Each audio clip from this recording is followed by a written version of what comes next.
গ্রেপ্তার করে নাই, পুলিশ তাদেরকে গ্রেপ্তার করে নাই।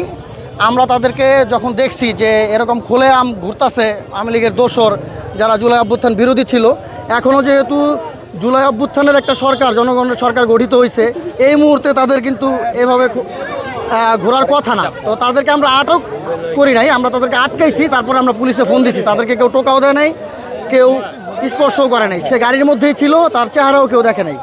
কিন্তু সে ইন দ্য মিন টাইম সে আপনার এরকম প্রোপাগান্ডা ছড়াইছে, তার কাছে টাকা চাওয়া হয়েছে, এই হয়েছে সে হয়েছে এরকম। পুলিশ বেসিক্যালি তারা সেফগার্ড দিয়ে নিয়ে আসছে, but at least thanks to police যে তারা সেফগার্ড দিয়ে নিয়ে আসছে, বিকজ ওইখানে অনেক জমায়েত হয়ে যেতেছিল।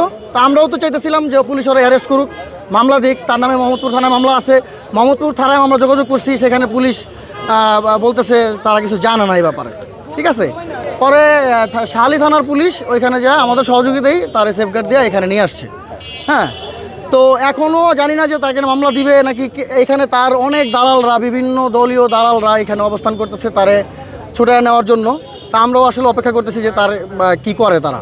ঠিক আছে, কয়টা নাগাদ এই ঘটনা ঘটেছে? এইটা অ্যারাউন্ড 4 to 5 hours ago, 4-5 ঘন্টা আগে হয়তো। আইন শৃঙ্খলা বাহিনীর সদস্যদের সাথে কথা বলেছেন? জি জি, আর আইন শৃঙ্খলা বাহিনীর সদস্য বলতে র্যাবের সদস্যরা ওইখানে ছিল। ওইখানে এমনিতেই টহলে ছিল, তারা কিছু বলে নাই। তারা বলছে যে আপনারা পুলিশের সাথে যোগাযোগ করেন, যদি মামলা থাকে দিয়ে দেন। এখন ভাই যদি মামলা না থাকে, এইটা তো ব্যর্থতা কার? পুলিশের না? যদি মামলা না থাকে এই ব্যর্থতা কার? সরকারের না? তো আমরা উপযুক্ত আসলে একটা ব্যবস্থা চাই আর কি। আপনার নাম? আমার নাম ইসলাম নাহিদুল আলম। কি করেন? আমি ব্যবসায়ী।